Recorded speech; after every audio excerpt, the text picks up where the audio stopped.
Vamos a hablar sobre el reposo de Dios, segunda parte. Y todos los días, ¿cuántos días? Todos los días, en el templo y por las casas, no cesaban de predicar y enseñar a Jesucristo. La segunda parte del reposo de Dios, y creo que esto va a llevar más de una o dos prédicas porque es muy complicado. Entiéndame, hermano, son casi 2000 años de polémica, desde que Jesús ascendió y los discípulos comenzaron a servir a Dios, y allí, como dice Hechos 5:42, y todos los días y en el templo y por las casas no cesaban de predicar a Jesucristo, ¿sí? Y hubo polémicas y empezaron a entrar los gentiles a la iglesia del Señor y empezaron a fortalecerse las iglesias gentiles, y en Roma comenzó a crecer la iglesia, la verdadera iglesia del Señor, y empezó a mezclarse con el poder político y a perder su rumbo, y la iglesia comenzó a perder el norte, a perder la visión, a perder a Dios de su foco de vista.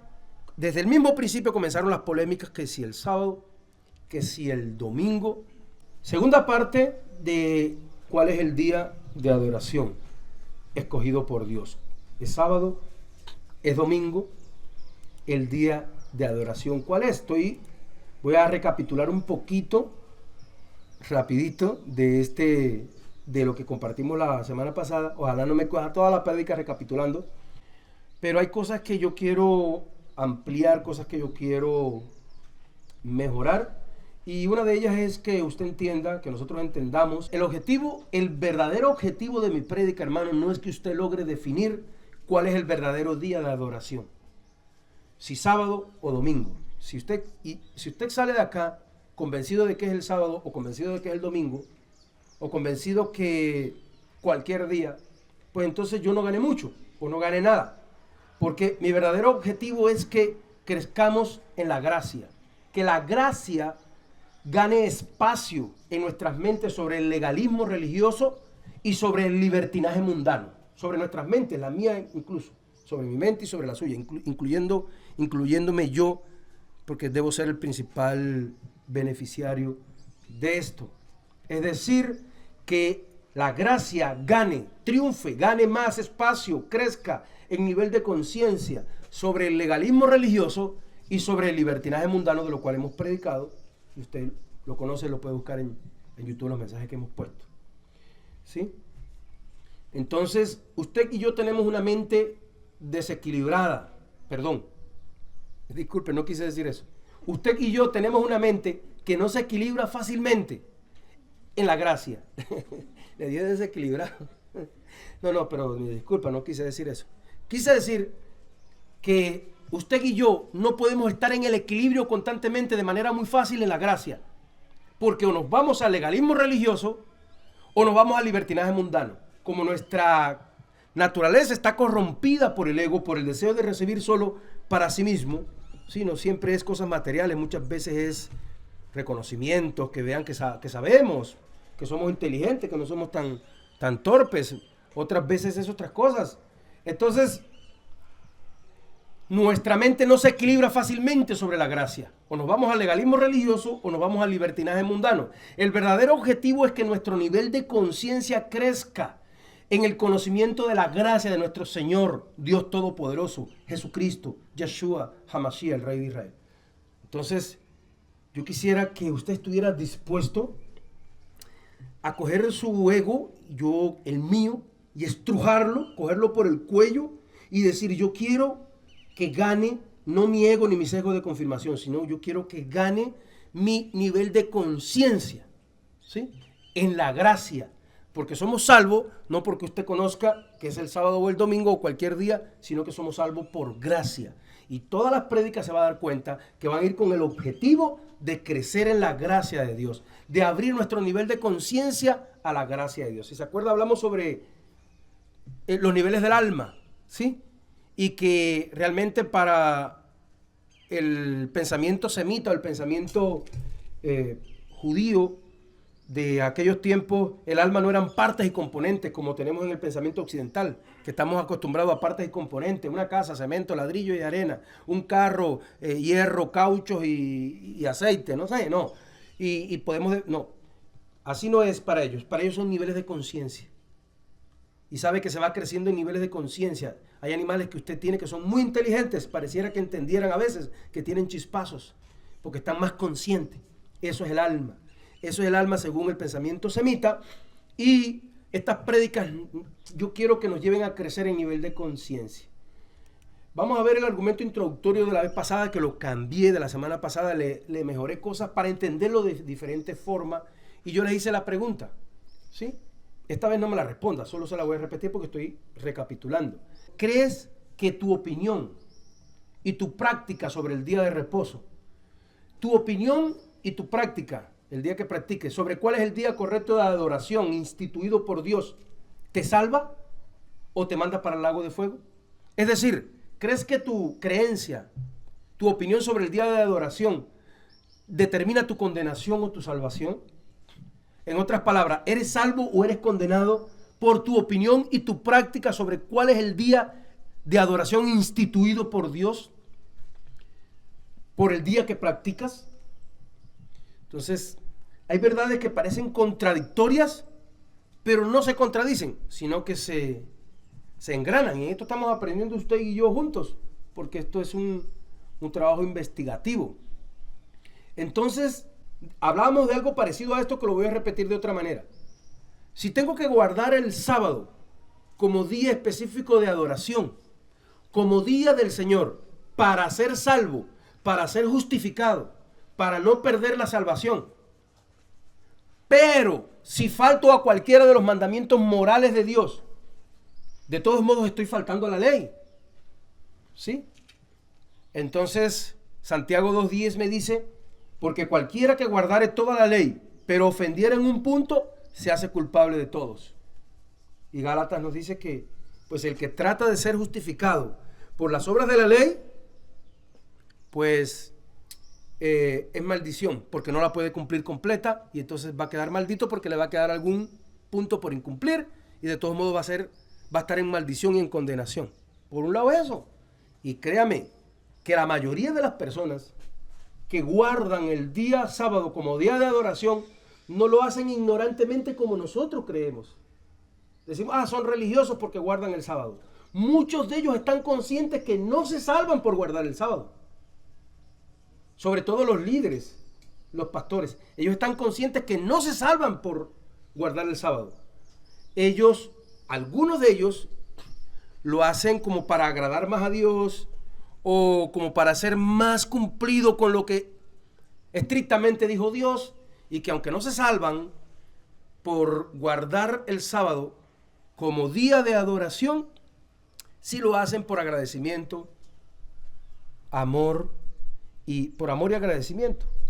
Entonces ahí el sábado se les haría válido, pero sus congregaciones no siempre piensan así. Cuando un pastor explica esto que yo dije ahora mismo, una, otra y 30 años, hay hermanitos que están sentados, que salen y le dicen: no, en su iglesia, esos son una iglesia, la gran ramera, porque guardan el domingo. Entonces, es muy difícil que usted comparta una predicación y los hermanos salgan entendiendo el 100% y teniendo el mismo espíritu con que, si fuera correcto, el espíritu en que se enseñó la enseñanza, valga la redundancia, es muy difícil que todos los hermanos salgan entendiendo esto. ¿Sí? Entonces, seguimos en la idea. Ese es un punto de dos verdades que parecen una contradicción.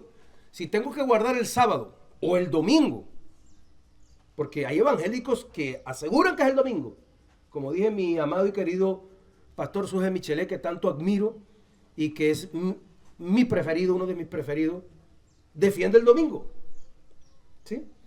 Entonces, si yo defiendo que específicamente el día de adoración es el sábado para ser salvo, o el domingo para ser salvo, para ser justificado, para estar correcto y para agradarle a Dios, vamos a decir que no para ser salvo, para obtener el favor de Dios, ¿sí? Todavía ya ahí es grave. Si yo guardo el sábado para obtener el favor de Dios, si yo guardo el domingo para obtener el favor de Dios, entonces yo puedo hacer algo para obtener el favor de Dios, y yo no puedo hacer nada para obtener el favor de Dios. Ya yo tuve el favor de Dios por lo que hizo Jesús. Jesús sí agradó al Padre. Jesús fue perfecto. La salvación sí es por obra, pero no por tu obra y por mi obra, sino por la obra de Jesús que fue perfecta. Y como ya nosotros agradamos al Padre por la obra de Jesús, entonces yo no tengo ni puedo hacer nada para agradar a Dios. Cuando yo hago algo para agradar a Dios, es en agradecimiento, es respondiendo, es en deuda. Estoy debiendo algo. Por eso Pablo decía que el que trabaja para ganar un salario, pues si se le paga, ¿qué hizo de más el patrón?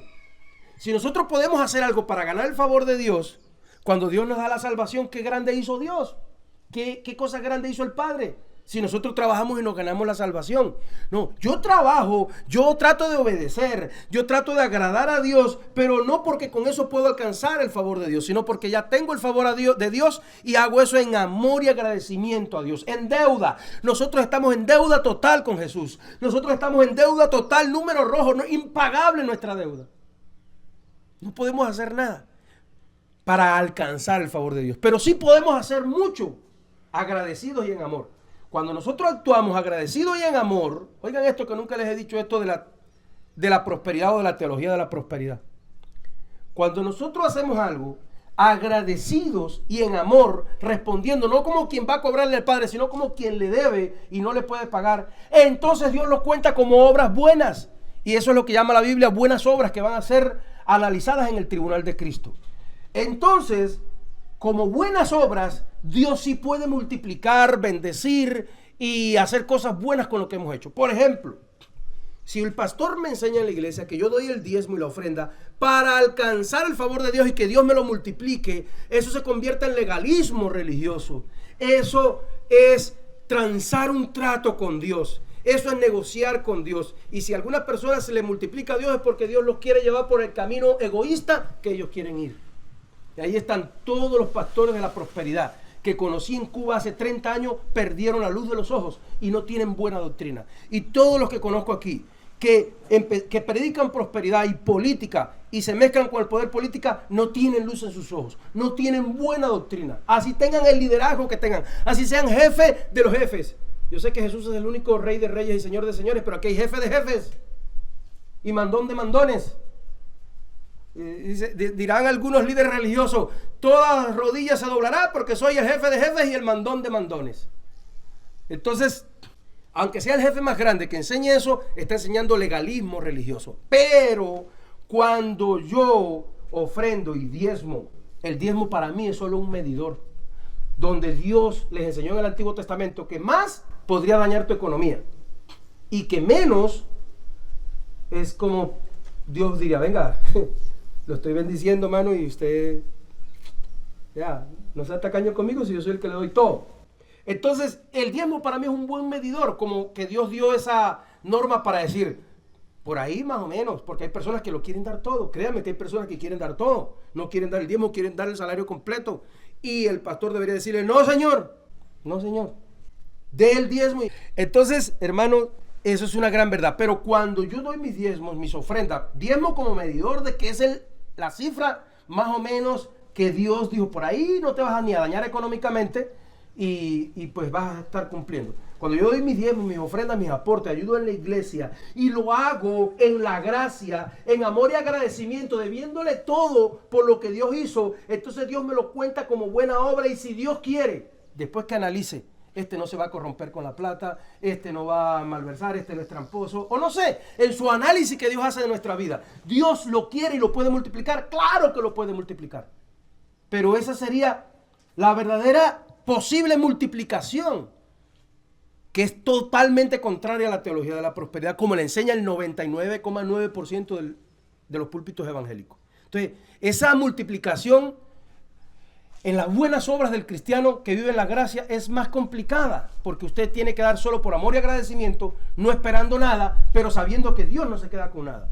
No esperando nada porque usted está dando por deuda. Si usted debe 30 millones, si usted debe 1 millón y se lo devuelve al dueño, el dueño le tiene que dar las gracias, o usted le tiene que dar las gracias al dueño porque le prestó. ¿Quién da las gracias? Es decir, a alguien le prestó 30 millones, no le cobró intereses, lo esperó con paciencia. Usted, Dios lo ayudó y devolvió los 30 millones. Entonces, hermano, Entonces, si el que le prestó le quiere dar las gracias, eso es porque es muy educado. Pero el que debe dar las gracias es uno, que el que está pagando el favor. Uno está pagando el favor. Entonces Dios nos salvó, nos dio la vida, nos dio el oxígeno, nos dio a Jesús, nos dio la salvación. No pudimos cumplir la ley, la mínima ley que en el cielo, que se necesita para entrar al cielo y no ser egoístas o injustos. Y entonces, encima que Dios hizo todo, Él nos tiene que dar las gracias por algo que hagamos. Nosotros le debemos todo, pero si Dios, después que vivimos humildemente, en amor y agradecimiento, damos o diezmamos, ofrendamos, qué sé yo, lo que sea, entonces son contadas por Dios como buenas obras. Y si Él quiere, después de analizar nuestras vidas y cómo vamos a comportarnos con la multiplicación, si Él quiere nos multiplica. Pero usted sabe, hermano, que por muchos años nos han prostituido el alma en las iglesias cristianas, enseñándonos a dar para recibir. Y lo hacemos con nuestros hijos. Lo aprendimos a hacer, lo aprendimos de la iglesia y lo practicamos con nuestros hijos. Si me hace caso, le doy para la gaseosa. Si hace esto, le doy para lo otro. No, usted lo hace porque lo tiene que hacer. Tiene que encontrar el gusto a ser obediente. Ya si yo le doy algo es ñapa. Es alegre porque usted está siendo obediente, pero usted lo debe. ¿No ve que yo le pago servicio, agua, luz, corriente, comida, ropa y todo? Le di esa semillita para que viviera. Ay, bravo con mi papá. Pero si es que hay personas que alguien le dijo al papá, pero es que usted tiene que mantenerme, usted me tuvo. ¿No ve que yo no le pedí nacer? Ya me tiene aquí, me tiene que mantener. Dice, no, yo lo que tengo es que morirme. ¿No ve que cuántos buenos orfelinatos, cuántos buenos basureros hay por ahí para echarla en una bolsa y haberla dejado allá o haberlo dejado allá? Y su papá podía haberlo dejado en una bolsa, en un basurero, frente a una puerta de una iglesia. Sí, si él hubiera sabido cómo usted iba a ser de grande, de cansón, él hubiera podido dejar una bolsa frente a un basurero. Pero dio esa semillita. Entonces nosotros le debemos a Dios. Nosotros debemos a Dios, debemos ese amor y agradecimiento. Dios no nos debe nada a nosotros. Nosotros le debemos mucho a Dios, todo a Dios. Por eso Dios, cuando Job empezó a reclamarle, ay, que mira que mis 7 hijos se murieron, que mis hijas también, que todos mis negocios, y que yo hice, yo no he hecho nada malo para merecer esto, y empezó a pelear, no blasfemó, pero sí protestó. ¿Quién me diera a mí estar delante de Dios para ponerle mi queja, para que él vea que yo tengo la razón? Dios le dijo, mijo, venga acá, siénteseme ahí, póngase el cinturón, apriétese los pantalones, mijo, si es hombre de verdad. ¿Dónde estabas tú cuando yo creé el mundo?, le dijo Dios. ¿Dónde estabas tú? ¿Me ayudaste tú a mí a crear el mundo para que yo te tenga que pagar algo? ¿Tú me diste algo a mí para que yo te deba algo? Si una persona nace con un solo ojo, si nace siendo el más feo del pueblo, si nace sin piernas, pero nace y está vivo y puede estar consciente, aún así le está debiendo a Dios porque Dios no le debe nada a él. Dios le dio eso de ñapa. Nosotros vivimos protestando, bravos, y nuestros hijos tienen de todo y mientras más le damos, mientras más cosas tenemos, más inconformes estamos. Eso es antigracia. Nuestros hijos, mientras más cosas les damos, mientras más los tenemos como príncipes, mi pinchecha, más odiosos y atarbanes son. ¿Usted quiere ver por qué esta generación cada día es más egoísta y más malvada? Porque nuestra generación tuvo la culpa dándoselo todo. Nosotros dijimos, dígame hermana, dígame hermano, dígame hermano, nosotros dijimos, a nosotros nos trataron a palo. Los cariños más lindos que me daba mi mamá era una entrada a palo, una entrada sin tazos. Esos son los cariños más cercanos, porque ellos creían que era así como había que criar a un hombre o una mujer. Era a golpes. ¿Y qué dijimos nosotros? No, yo no voy a ser así con mis hijos. Yo voy a ser diferente. Yo no voy a ser con ellos como fueron conmigo. Yo voy a luchar mi vida para dárselos todo. Y ahí se crecieron ellos. Les dimos todo, pinchecha, sin tener que ganárselo. Y ahí están, pues no los de acá que son muy buenos, pero sí usted sabe que esta generación, los hijos son muy egoístas, muy protectores, inconformes con todo. Se le da todo, dándole todo. Aún dándole todo, te pueden dar una pataleta porque no están conformes con escoger cuál de los muchos juguetes o cuál de las muchas cosas le estás dando. Entonces, eso no va a pasar con Dios. Dios no es alcahuete. La gracia es todo lo contrario, es aquel hijo humilde a Dios, agradecido a Dios, que hace de todo, que hace más que nadie, como Pablo y los apóstoles que dieron su vida y no pensaban que con eso ganaban el favor de Dios. Dieron su vida completa. Mire, Pablo podía haber sido uno de los hombres más influyentes de la historia de la humanidad. Pablo, después de Jesús, es considerado el hombre más inteligente. Mire, Gamaliel se quedó pequeño delante de Pablo. Si Pablo se hubiera metido a trabajar con los fariseos, si no hubiera dejado para Jesús, él hubiera tenido el más alto cargo puesto de la sinagoga. Y lo dejó todo para andar con ese grupito. Entonces, y lo hizo todo por amor al Señor. Entonces, cuando uno lo hace todo por amor y agradecimiento, está haciéndolo en la gracia, son buenas obras, y eso sí Dios lo puede multiplicar o bendecir, si Él entiende que eso no nos va a dañar más adelante. ¿Sí me hago entender? Porque Dios sí ve todo, Dios ve todo. A lo mejor nosotros hacemos una buena obra, a lo mejor dimos un diezmo, una ofrenda, un regalo, una herencia, y se compró algo grande para la iglesia. Y lo hicimos en amor y agradecimiento, no esperando recibir. Lo hicimos todo bien en la gracia, pero viene Dios y nos lo multiplica. Y Dios sabe que a futuro no aguantamos esa prosperidad y nos vamos a corromper. Entonces Dios mejor no nos lo multiplica, porque Dios te ama a ti más. Dios lo que no quiere es perdernos, ¿sí? Es difícil, si usted puede entenderlo, cuando usted pierde una persona que ama, usted no quiere perder una persona que ama. Dios nos ama y no quiere perdernos, y Él prefiere eximirnos de una multiplicación, eximirnos de darnos harta plata o harto dinero en algunas áreas, o darnos mucho en algunas áreas, esperando que no nos perdamos y que sigamos pegados con Él y que ganemos una eternidad. El foco fundamental de Dios, que es eterno y que ese espíritu es nuestra eternidad, hermano. No nuestro beneficio terrenal.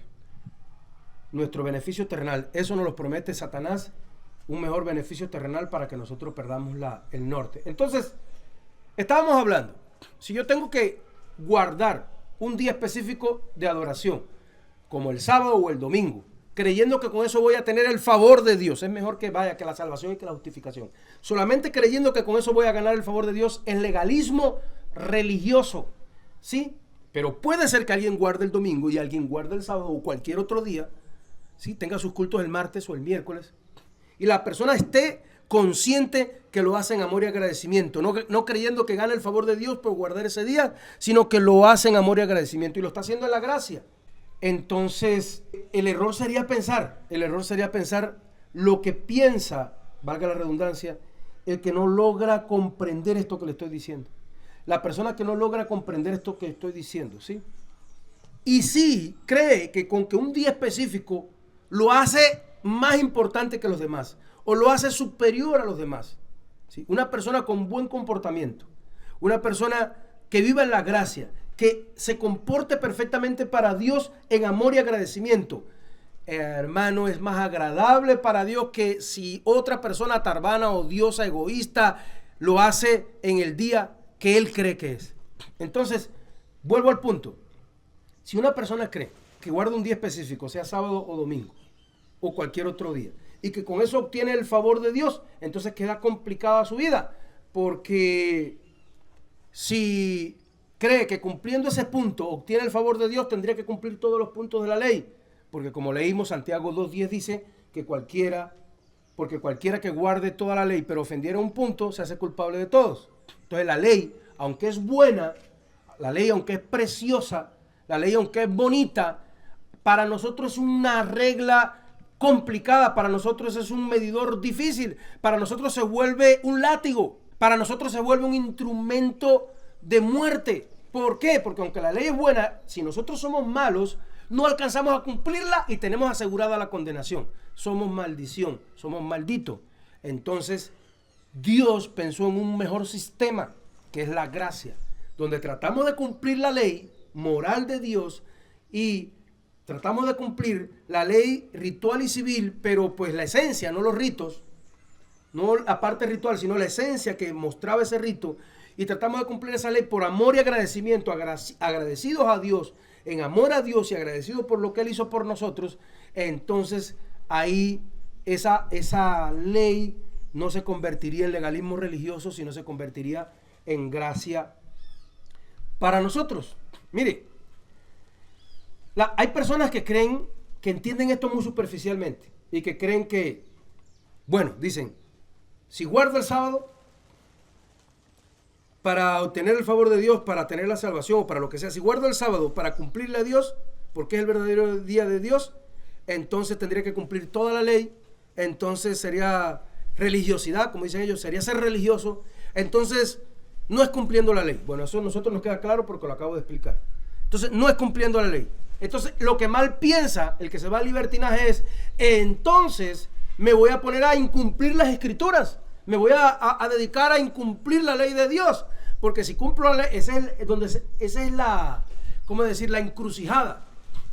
donde la gente deja el camino y coge la trocha, donde la gente deja el camino y coge la vereda, donde la gente pierde el rumbo, donde la gente va caminando por el entendimiento de la gracia y pierde el entendimiento. Dice, bueno, si yo no tengo que cumplir la ley, porque si trato de cumplir la ley y solo incumplo un punto, entonces estoy en maldición, ¿qué voy a hacer? Entonces mejor negligentemente incumplo la ley moral de Dios, o negligentemente más bien voy a incumplir puntos de la ley de Dios, voy a buscar incumplir puntos, porque si los cumplo, entonces estoy en maldición. Ahí es donde se pierden y se tuercen y se van al ¿cómo se llama esto? Al libertinaje mundano. Incluso usted sabe que en internet hay muchas personas que defienden, por ejemplo, el hacerse tatuajes. Yo les he dicho mi opinión. Yo creo que una persona llega con un tatuaje a la iglesia y se convierte y ama a Dios, y ese tatuaje es un testimonio de donde Dios lo sacó. Es de lo que era, y que aún así Dios lo amó y le tuvo misericordia y nos sacó de allá.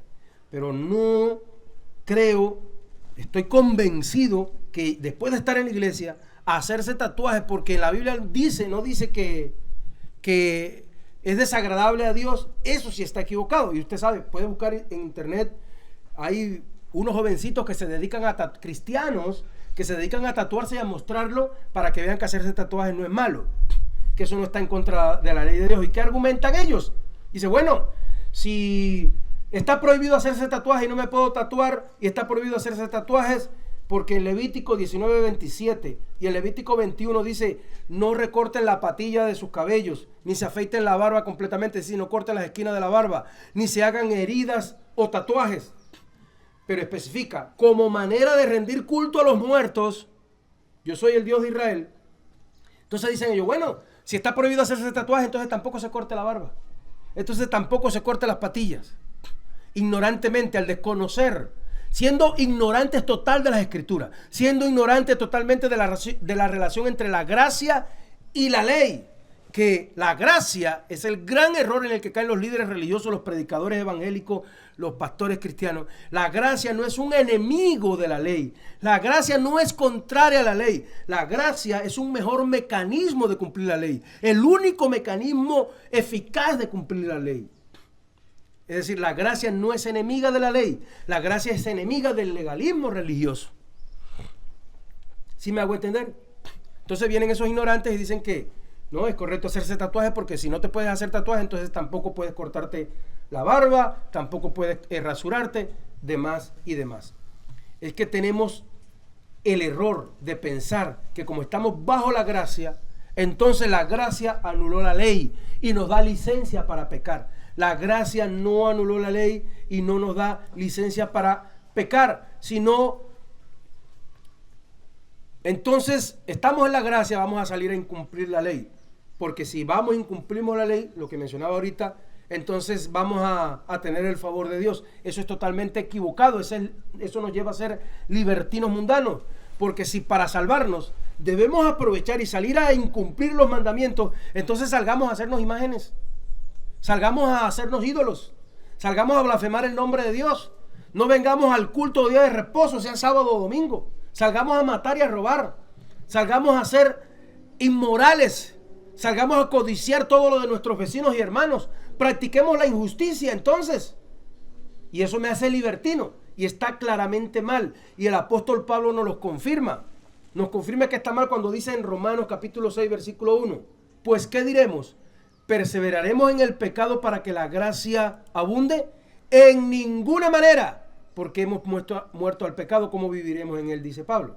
Entonces, si todos pudiéramos vivir practicando el pecado, si todos pudiéramos vivir practicando todo eso y aún así ser salvos, ¿por qué entonces hay una lista de pecado o varias listas de pecado en el Nuevo Testamento ligadas al incumplimiento de la ley?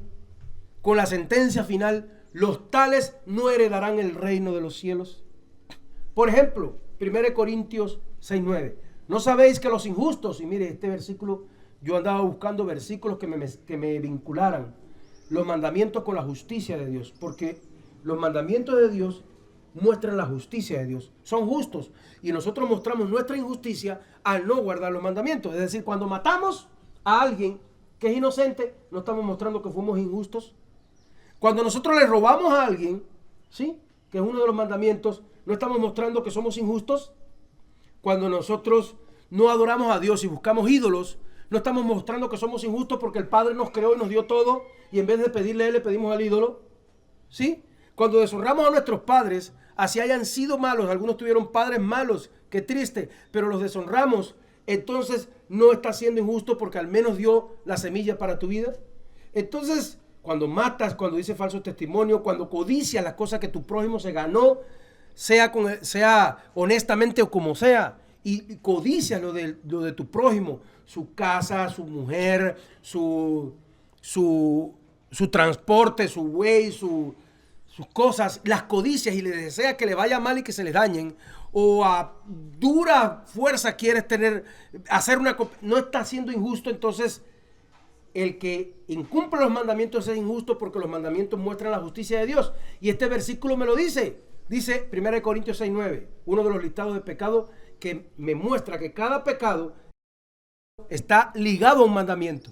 Dice, ¿no sabéis que los injustos no heredarán el reino de Dios? ¿Y quiénes son los injustos? Dice, no erréis, ni los fornicarios, ni los idólatras, ni los adúlteros, ni los afeminados, ni los que se echan con varón. Eso está en el 7º mandamiento, que tiene que ver con las inmoralidades. Dice, ni los ladrones, 7º mandamiento, no robar. ¿Sí? ¿Sí ve cómo me lo sé? No, 8º. Quise darme como que me la sabía, que los tengo aquí anotados. Es decir, no robar, 8º mandamiento. Dice, ni los maldicientes, tiene que ver con el 3º y el 9º. De no darás falso testimonio contra tu prójimo, ni blasfemarás el nombre de Dios, porque Dios se siente aludido cuando nosotros lo hacemos también. Ni los borrachos, ni los avaros. Eso tiene que ver con el ego, tiene que ver con la codicia, que es parte del ego. Es decir, cada uno de los mandamientos están ligados, miren, están mezclados, están vinculados con un mandamiento. Entonces, si cada uno de estos pecados, por ejemplo, fácil de entender, ni los ladrones, el 8º, no hurtarás. ¿Sí? Ni los idólatras, el 1º y 2º mandamiento, no te harás imágenes, no las honrarás, no tendrás dioses ajenos delante de mí. Es fácil entender por esos, ¿sí? Entonces dice que no heredarán el reino de los cielos porque están vinculados a un mandamiento. Entonces, faltar los mandamientos, practicar la falta de los mandamientos, sí nos hace no heredar el reino de Dios. La práctica, aquí no dice la práctica, pero en el otro versículo que le voy a mencionar, sí. Por ejemplo, en Gálatas 5:19 dice, y manifiestas son las obras de la carne, que son adulterio, fornicación, inmundicia y lascivia, todas esas inmoralidades en el 7º mandamiento. Dice, envidia, homicidios, borracheras, el 10º mandamiento que tiene que ver con el ego, con la codicia. Orgías, 7º mandamiento, la inmoralidad. Cosas semejantes a estas, de las cuales los amonesto. Y como yo os he dicho, dice Pablo, los que practican tales cosas no heredarán el reino de Dios. Usted y yo hemos faltado algunos de esos. Y Dios quiera de aquí a que nos muramos, no faltemos ninguno. Pero nos queda, dicen acá, de para arriba. ¿Sí? Pero vivir en la práctica, ¿sí?, sin arrepentimiento, sin luchar por apartarse, es lo que está diciendo Pablo. Los que practican estos mandamientos, es decir, si nosotros enseñamos a nuestras congregaciones que la gracia anuló la ley y que la gente puede vivir practicando el faltar a los mandamientos, los estamos mandando para el infierno, los estamos mandando para el lago de fuego, porque dice aquí que los que practican tales cosas no heredarán el reino de Dios. Y miren Apocalipsis 21:8. Pero los cobardes, los abominables, los homicidas, los fornicarios, los hechiceros, los idólatras y todos los mentirosos tendrán su parte en el lago de fuego que arde con azufre, que es la muerte segunda. Y en Apocalipsis 22:15, mas los perros estarán fuera, hermano, deje los perros fuera de la casa. Mas los perros estarán fuera, los hechiceros, los fornicarios, los homicidas, los idólatras y todo aquel que ama y hace la mentira. Entonces, la Biblia es específica. Los pastores no han encontrado, los líderes religiosos, los teólogos, que cada uno de estos listados de pecado están vinculados a un mandamiento. Están vinculados a un mandamiento. Y que el vivir en la práctica, vivir practicando el faltar a ellos, dice la Biblia en el Nuevo Testamento, no heredarán el reino de los cielos. A usted ya le queda claro. Pero al 99% de los líderes religiosos no. Vaya a cualquier iglesia y tráigame tráigame por favor una buena noticia de que ya los líderes religiosos o pastores no están diciendo que la gracia anuló la ley. Por favor, vaya y cuénteme. Entonces, esta afirmación la he oído a casi todos los expositores evangélicos del mundo. La gracia anuló la ley, si cumple la ley está bajo maldición, dicen los líderes religiosos, porque la salvación es por gracia y es gratis. Hasta ahí van bien, la salvación es gratis, es por gracia, pero no, la gracia no anuló la ley. Esta afirmación tiene errores teológicos graves y lo aseguran basado en Gálatas 3 del 1 al 10, cuando dice que maldito aquel que trata de ser justificado por las obras de la ley. Pero Gálatas lo dice claramente: aquel que trata de ser justificado, de tener la justificación, la salvación, aquel que trata de ganar el favor de Dios por medio de obedecer los mandamientos, porque usted sí los tiene que obedecer, pero por amor y agradecimiento. Porque si los obedece para alcanzar algo, Dios dice: mío, usted no me puede alcanzar ni ganar nada con su... Para mí sus obras son trapos de inmundicia, dijo Isaías. ¿Sabe lo que es un trapo de inmundicia? Los trapitos que usaban las mujeres para el periodo menstrual. Aquí no lo usan, aquí usan toallas higiénicas para su propio daño, hermanita, porque todo eso tiene químicos. En los tiempos bíblicos usaban trapos, y yo lo pude ver en Cuba. Yo tenía mamá y 3 hermanas, y todas ellas tenían su trapito de cada mes, porque en Cuba no había toallas higiénicas. Entonces ellas tenían que coger, pasar el periodo menstrual, y cada día, cuando se cambiaban, lavaban ese trapito y lo colgaban en el cordel atrás en el final. Y eso lo vi yo cuando tenía 1, 2, 3, 4, 5, 6, 7, 8, 9, 10, 11 años, hasta que se fue grande con sus trapitos. Entonces, dice Dios, para mí, ese trapito de inmundicia que la mujer quitaba de su periodo menstrual, dice Dios, ¿usted tomaría un trapito de esos acabado de usar como servilleta cuando va a comer? Se lo digo así para que le dé asco, porque dice Dios, para mí, sus obras son como trapos de inmundicia. Para Dios nuestras obras son como trapos de inmundicia. ¿Por qué? Porque es un trapito limpio, pero que está mezclado con nuestras malas acciones. Porque hicimos una buena obra, dimos un diezmo, pero por el otro lado fuimos chismosos, o hablamos mal de un hermano, o robamos, o tuvimos rabia. ¿Sí me hago entender? Dice Dios, el trapito bien por el trapito, pero ya después que fue usado para el periodo menstrual, da asco. Entonces dice Dios, para mí, tus obras son como trapos de inmundicia. No me puedes alcanzar con tus obras. No puedes ganar mi favor con tus obras. No te puedo justificar con tus obras. Mejor yo te perdono, te lavo, dice la Biblia, como hisopo. Te lavo, y dice la Biblia que nos va a dejar como la más blanca lana. Con la sangre de Cristo nos lava, porque Cristo pagó por aquella inmundicia, por aquellos pecados que hicimos. Entonces Dios nos ve limpio. Cuando actuamos por amor y agradecimiento a que Dios nos limpió y nos perdonó en Jesús, entonces para Dios sí muestra todo su amor, entonces muestra todo su favor sobre nosotros. Nosotros tenemos el favor del Padre por lo que hizo Jesús. ¿Ven qué bonita es la gracia? Pero al decir un líder que la gracia anuló la ley, me está mostrando que no conoce la gracia, que no sabe trazar la gracia. La ley no anuló la gracia. Esta afirmación tiene errores teológicos graves, profundos, que llevan a la gente a ser libertinos mundanos o a ser legalistas religiosos. Entonces, la gracia no anula la ley moral de Dios. La gracia perfecciona. La gracia perfecciona, es el mejor vehículo para cumplir la ley de Dios. La gracia le da el verdadero cumplimiento a la ley de Dios. Oiga esto, ¿qué le da la gracia a la ley? El verdadero cumplimiento. Y usted dirá, ¿qué frase tan tremenda dijo este hermano, este pastor? No lo dije yo, lo dijo Jesús. Mateo 5:17. Dijo Jesús, no penséis que he venido a abrogar la ley y los profetas. No he venido a abrogar, no he venido para abrogar, sino para cumplir. Porque de cierto os digo, hasta que pasen el cielo y la tierra, ni una jota ni una tilde pasará de esta ley hasta que todo se haya cumplido. Mire cómo dice la Biblia, Dios habla hoy del 2002. No penséis que yo he venido a poner fin a la ley de Moisés, ni a las enseñanzas de los profetas. No he venido a ponerle fin, sino a darle su verdadero sentido. Mire lo que dice la Biblia, Dios habla hoy. No he venido a ponerle fin, sino a darle su pleno valor. Mire lo que dice la Biblia en lenguaje sencillo. No crean que vine a quitar la ley, ni a decirle que las enseñanzas de los profetas no valen. Al contrario, vine a darle su verdadero valor.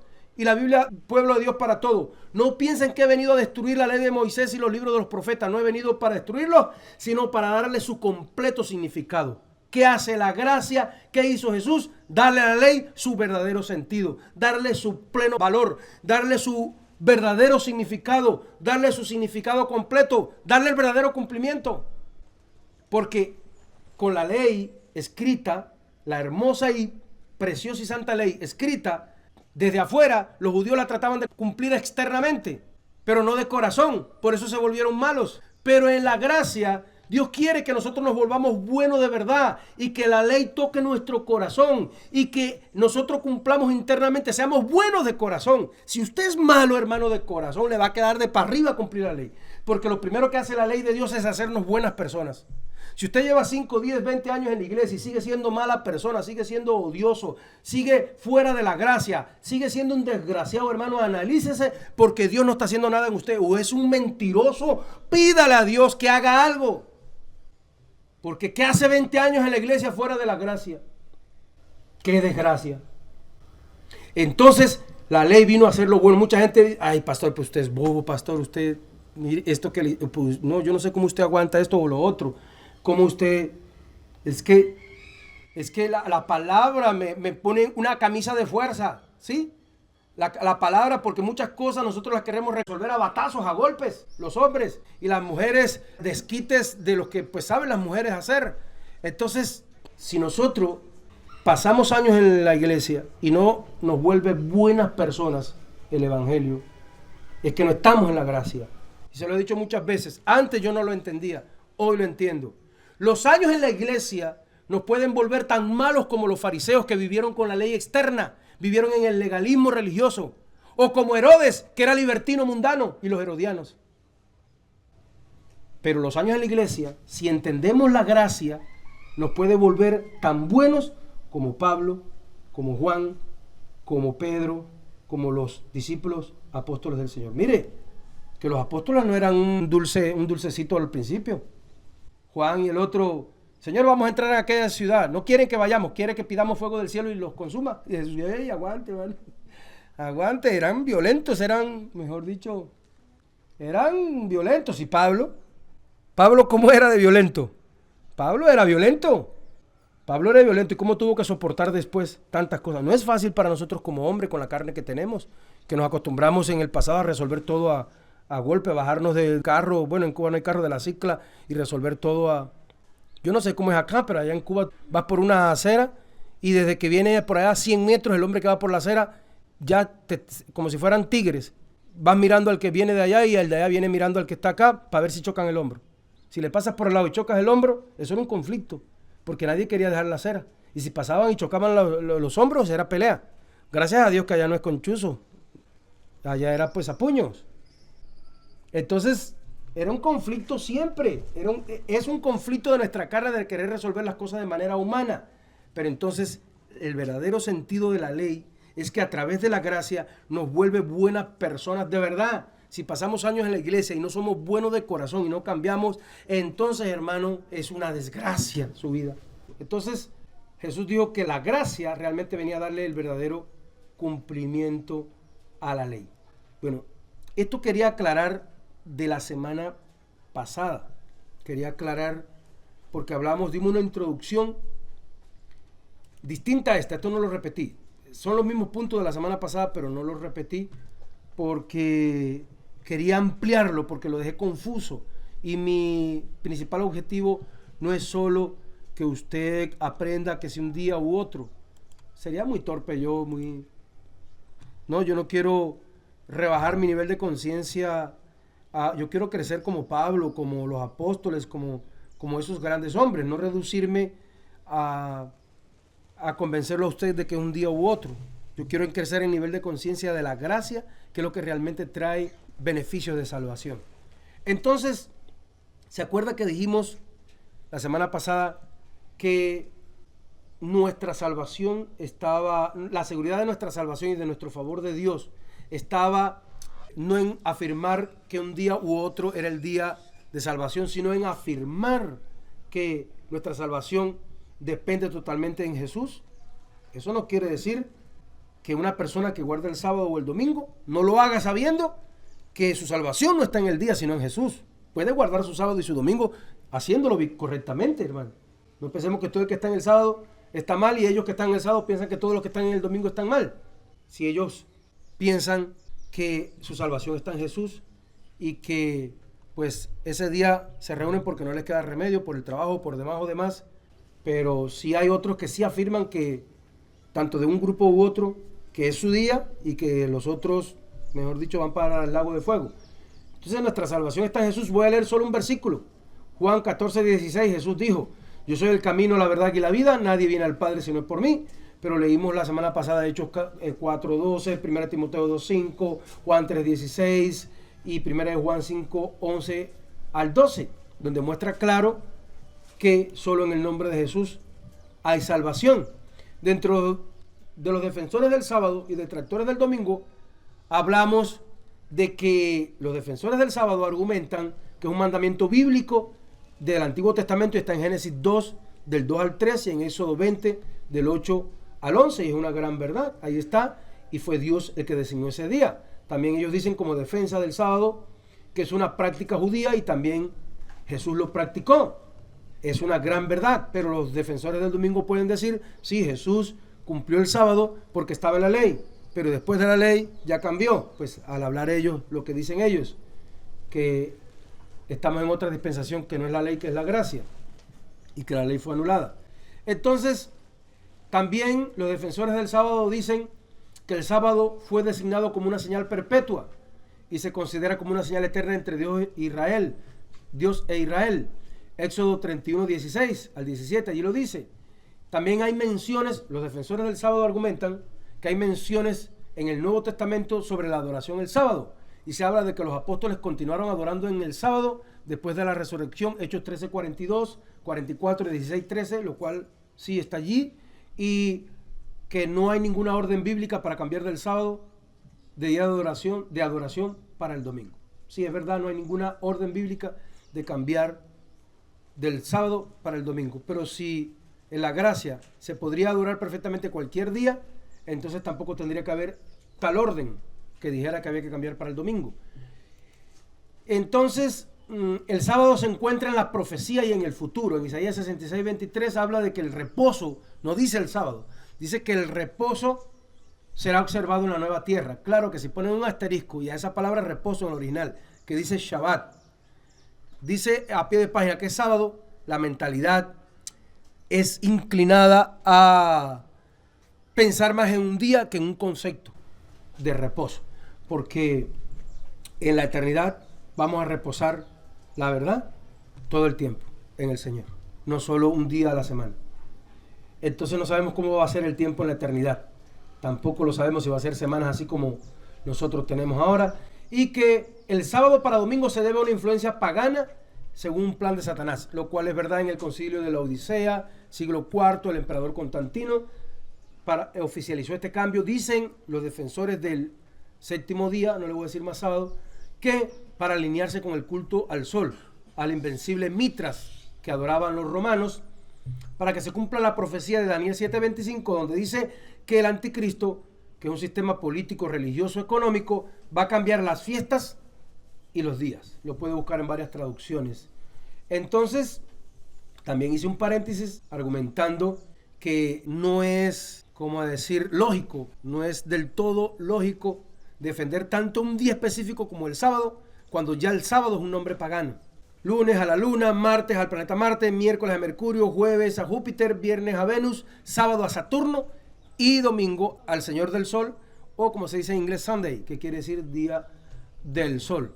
Y aunque casi coincide, no totalmente, porque el sábado del calendario judío cae desde viernes 6 de la tarde hasta sábado 6 de la tarde, no coincide totalmente, coincide solo en algunas horas. Dicen unos estudiosos que el calendario, mire, yo me senté, le voy a contar esto, yo me senté una vez en un tren, en Cuba se viaja mucho en tren, 14 horas en tren, y me senté con un adventista al séptimo día del nuevo calendario. Yo, ¿qué? ¿A qué iglesia pertenece? Adventista al séptimo día del nuevo calendario. ¿Cómo es eso? Me dijo, lo que pasa es que yo no tenía argumentos en ese momento para responderle, pues ni ahora tampoco, porque el sábado también es un día de adoración. Y es el que verdaderamente Dios especificó en el Antiguo Testamento. No está mal que lo guarde si lo hace en la gracia, en agradecimiento y amor. No está mal, en mi opinión. Entonces, me dijo, sí, lo que pasa es que los adventistas del séptimo día de hoy guardan el sábado por el calendario gregoriano, que es un calendario pagano. Los verdaderos adventistas que estamos ahora separándonos de los adventistas del séptimo día antiguo, eso te estoy hablando hace 20 años atrás, hermano. Me dijo, los verdaderos adventistas que guardamos el día que es, no guardamos el séptimo día por el calendario gregoriano que ustedes tienen, lo guardamos por el calendario judío, que es un calendario solilunar. Es decir, igualito que las fiestas bíblicas, usted sabe que las católicas y las judías no caen el mismo día, ¿cierto? Pascua judío, Pesaj judío no cae el mismo día de Pascua. Bikurín o Hag HaMashá, es decir, panes sin levadura y primicia del calendario judío no cae en el mismo del calendario católico. Pentecostés del calendario judío no cae el mismo día del calendario católico porque ellos cambiaron para el calendario gregoriano, ¿sí? Incluso Pentecostés, trompetas, bueno, esas sí no las celebran ni las tiene incluida el mundo católico. Esos otros adventistas que dicen ser los que sí van a ser salvos, ellos guardan el día de la semana, el séptimo día, según ese calendario judío. Hay un nuevo grupo de adventismo que se guía, que son adventistas el séptimo día, pero no se guían por el calendario gregoriano, sino se guían por el calendario judío antiguo. El primer mes le decían el mes de Abib, pero los otros meses le decían el primer mes, el segundo mes, el tercer mes, un número. Pero cuando los judíos fueron llevados a Babilonia, se les metió el paganismo de Babilonia y cambiaron los nombres. Incluso hay un mes del calendario judío antiguo que se llama Tamuz. Entonces nosotros tendríamos que volvernos científicos de la NASA para guardar el verdadero día.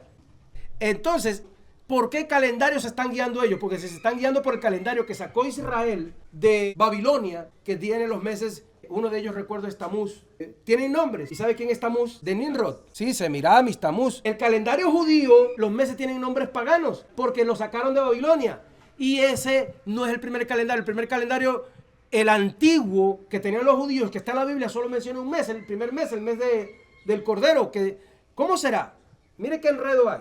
Yo lo que quiero es abrirle la mente, no que se aprenda esto. Mire, ¿cómo será? Que en la Biblia dice Dios, cuando da a Moisés la Pascua, dice, el día 14 del mes de Abib vas a sacrificar el cordero. Entonces, para Dios, ¿cuál es el primer mes? Dice, ese será el primer mes del año. Dice que el primer mes del año, ¿cuál será? Abib. Y entonces, ese será el primer mes del año y los otros le decían el segundo mes, el tercer mes, el cuarto mes, y así le tenía números. Pero, sin embargo, si usted ve el calendario judío actual, el primer día del año es ahora en septiembre, el Rosh Hashanah, que empieza ahora el día de trompetas. Trompeta coincide con el Rosh Hashanah y es para ellos el primer mes del año. Y ellos le tienen nombre a todos esos meses del año, búscalo en internet. Y todos los nombres vinieron de Babilonia. Entonces, imagínense, los adventistas del séptimo día de hoy se guían por el calendario gregoriano. Según los adventistas renovados del séptimo día del calendario original, estos están haciendo bien en decir que es el séptimo día, que es el sábado, pero encuentran mal el sábado. Tienen que encontrarlo por el calendario no gregoriano, sino por el calendario judío. Pero entonces yo me pregunto ahora si tendrán el calendario judío que sacaron de Babilonia o el calendario antiguo que tenía Moisés. Y como el amor es tan difícil de medir, ¿cómo hace uno un amorcímetro? ¿Cómo hace uno? No hay un termómetro por donde ponerlo que uno sepa cuál es el amorcímetro. Tamuz es uno de los meses. ¿Cómo será que Tamuz es uno de los meses? Tan pagano como el gregoriano. Los judíos solo decían el mes de Abib y los demás, primer mes, segundo mes. Sería muy complicado salvarse o tener el favor de Dios, sí, encontrando el día perfecto y correcto de adoración. Pero aún, la Biblia dice, y todos los días, Hechos 5, 42 y 47, en el templo y por las casas no cesaban de predicar y de enseñar a Jesucristo. Entonces, como dice el hermano, el amor y el agradecimiento es el verdadero medidor de cuál es el día de reposo, de adoración que recibe Dios. Porque sería el único que viene por la gracia. Y le digo, aunque yo sea un líder con la mente abierta, le enseño a mis hermanos, a una iglesia evangélica que tiene 600, 700 personas, que todos los días predican de política o de economía, teología de la prosperidad o entretenimiento, y una vez les dicen, le dan una enseñanza plana sin profundizar que es el domingo, y ellos matan porque es el domingo. O igual en una iglesia adventista que no estuviera regida por el amor y el agradecimiento, que su líder no les enseñara que primero es el amor y el agradecimiento, y que entonces sí sería válido su día. Muchas personas de esa iglesia van a pensar que son mejores que los demás evangélicos porque están en el día de la gran ramera. Dice aquí Romanos 14, recibid al débil en la fe, pero no para contender sobre opiniones, porque uno cree que se ha de comer de todo, otro que es débil come legumbres. El que come no menosprecia al que no come. Dice, y el que no come no juzgue al que come, que Dios le ha recibido. Dice Romanos 14:4, ¿tú quién eres que juzgas al criado ajeno? Para su propio Señor está en pie, pero está firme porque poderoso es el Señor para hacerle estar firme. 14:5, uno hace la diferencia entre día y día, otro juzga todos los días iguales. Cada uno esté plenamente convencido en su propia mente que el que hace caso del día lo hace para el Señor, y el que no hace caso del día para el Señor no lo hace. El que come para el Señor come, y el que da gracias porque da gracias a Dios, y el que no come para el Señor no come y da gracias a Dios, porque ninguno de nosotros vive para sí, ni ninguno de nosotros muere para sí. Pues si vivimos para el Señor vivimos, y si morimos para el Señor morimos. Así sea pues, que vivamos o muramos, del Señor somos. Entonces sigue diciendo abajo, pero tú, ¿por qué juzgas a tu hermano? O también, ¿por qué tú menosprecias a tu hermano? Porque todos compareceremos ante el tribunal de Cristo, porque escrito está, vivo yo, dice el Señor, ante mí toda rodilla se doblará y toda lengua confesará que Jesús es el Señor. Entonces está hablando de estas controversias donde las personas pensaban estar mejor en la voluntad de Dios o obteniendo el favor de Dios por comer una cosa u otra, o por guardar un día u otro. Y Pablo le decía, aquel que está convencido, esté plenamente convencido, porque una persona está en una iglesia adventista, sea del calendario gregoriano, sea del calendario babilónico, sea del calendario original, y su iglesia tiene culto los sábados, y él falta porque fue a hacer un negocio, o por cualquier otra cosa, Dios lo va a juzgar en su conciencia, porque en su conciencia estaba no faltar a su día de reposo, que era el sábado. Pero viene un evangélico y él cree que el domingo es su día de reposo, su día del Señor, y no lo valora, lo menosprecia. Dios lo va a juzgar por eso. ¿Sí me hago entender? Entonces, porque ya entendimos que si lo hace en amor y agradecimiento, verdaderamente enamorado de Dios, Dios le va a recibir el sábado, pero también le va a recibir la adoración del domingo, porque ese de la adoración del domingo no lo está haciendo como dice la iglesia, la gran ramera. Este sí lo está haciendo en la gracia. Esa persona específica lo está haciendo en la gracia porque cree que él guarda el día del Señor y lo hace en amor y agradecimiento. Entonces, si el Señor se lo recibe, tiene que estar plenamente convencido, porque Dios lo va a juzgar por valorar su día. Eso es lo que está diciendo Pablo.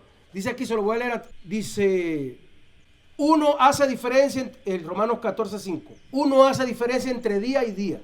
Otro juzga todos los días iguales. Otro juzga iguales todos los días. Cada uno esté plenamente convencido en su propia mente. El que hace caso de un día, para el Señor lo hace, y el que no hace caso de un día, para el Señor no lo hace. El que come, para el Señor come, y porque da gracias a Dios, y el que no come, para el Señor no come y da gracias a Dios. Entonces dice Pablo que esté bien convencido, porque si él piensa que para él es pecado, entonces Dios le va a reclamar por eso que él piensa en su mente que es pecado. Mire qué apertura de mente tenía Pablo, está más abierto que nosotros, tiene un nivel de conciencia. Nosotros debemos estudiar más a Pablo, porque él tenía la mente más abierta que incluso de lo que yo estoy queriendo decir ahora. Pablo decía, pues no solo es que, si usted cree que todos los días, pues adore a Dios todos los días, porque Dios lo va a juzgar por eso, en la gracia. Si usted cree que es el sábado, ay de que no valore su sábado. Si usted cree que es el domingo, ay de que Dios considere que usted menospreció el domingo, porque dice aquí que el Señor va a juzgar, que esté bien convencido en su mente de lo que está haciendo, y porque si no, el Señor lo va a juzgar. Ese convencimiento en la mente sería mejor en la gracia, donde sabemos que no alcanzamos el favor de Dios con nada que podamos hacer, sino alcanzamos el favor de Dios por amor y agradecimiento en todo lo que hagamos. Amén. Después el domingo y después todos los días, ¿cierto? La semana pasada predicamos y defendimos el sábado. Hoy íbamos a repetir, a recapitular y volvimos a hablar de la defensa del sábado. Todavía nos falta la defensa del domingo, porque yo quiero que ustedes escuchen lo que dicen los predicadores sobre la defensa del domingo. Sobre todo, Sujel Michelet dice mucho sobre la defensa del domingo, que como es el día de la resurrección, ese es el principal punto que dicen los defensores del domingo, que la resurrección de Cristo fue el domingo, que en la gracia ahora es el domingo porque celebramos la resurrección del Señor, que el domingo los apóstoles se reunieron el domingo y que la iglesia primitiva se reunía el domingo y que partía el pan el domingo, lo cual tiene sus contradicciones y sus verdades. Entonces, también hay un grupo de defensores que defiende todos los días, el cual es un buen punto, que acaba de decir el hermano, de Números, que si Dios cambió el día de fiesta porque no pudieron celebrarla un día, le puso otro día y para Dios fue igual. Es una muy buena defensa para el de todos los días. Y ese punto vinculado al versículo que leímos al principio, y todos los días, Hechos 5:42, y todos los días en el templo y por las casas no cesaban de enseñar y predicar a Jesucristo. Pero también el que leímos ahora de Romanos 14, el que come para el Señor come y el que no come para el Señor no come. Si logramos llegar a la defensa del último punto, ¿se acuerda? Le dije, habían 3 posiciones. Una, defensa del sábado, con sus defensores y detractores. Otro, defensa del domingo, con sus defensores y detractores. Y otros, que todos los días puede ser un día perfecto de adoración. De todos modos, hermanos, la persona que cree que otra persona va a ser salvo o no va a ser salvo, o justificado, o pierde la salvación o no, por esa opinión ya estaría incurriendo en legalismo religioso, porque Pablo dijo, el que come para el Señor come, el que bebe el que no para el Señor no come, el que guarda un día o hace caso de un día o no para el Señor lo hace, que esté plenamente convencido porque Dios lo va a juzgar. Entonces, estas son enseñanzas que sí vamos a tratar de llegar allá. No sé si nos dé tiempo a tratar de especificarme, de caer específicamente en el detalle de las defensas. Voy a tratar de hacer unos resúmenes para solo hablar de la defensa, no ir a entrar en materia de qué la gracia dice o cómo implica en la gracia que fuera un día u otro, lo cual es casi imposible, porque esto tiene que ver con la gracia y con el legalismo y con la ley y con todo. Entonces vamos a tratar de, en próximas enseñanzas, enseñar específicamente la defensa del sábado, la defensa del domingo y la defensa de todos los días, lo cual es al usted decir que Dios le recibió, que hicieran las ofrendas de Pascua, está mostrando que Dios no tiene problemas con cualquier día, que cualquier día mientras hubiera un buen corazón, le servía. Ahora, vengamos al día de hoy. Respecto a la enseñanza que estamos teniendo, 3 posiciones. 1, defensores y detractores del sábado. 2, defensores y detractores del domingo. 3, defensores y detractores de todos los días. ¿En cuál cae esa? En la que usted cree que es correcta. Lo cual está bien. Bueno, vamos a dejarlo ahí. Entonces, hermanitos, son las 44 y recuerden, nosotros empezamos el culto a las 40. Entonces, tenemos 2 horas de culto. Vamos a orar, vamos a darle gracias a Dios, vamos a despedir. Vamos a orar, perdón. Vamos a darle gracias a Dios porque tenemos que recoger nuestros diezmos y ofrendas. Yo quisiera que ahí donde está cerrado sus ojitos, vamos a hacer una oración dándole gracias.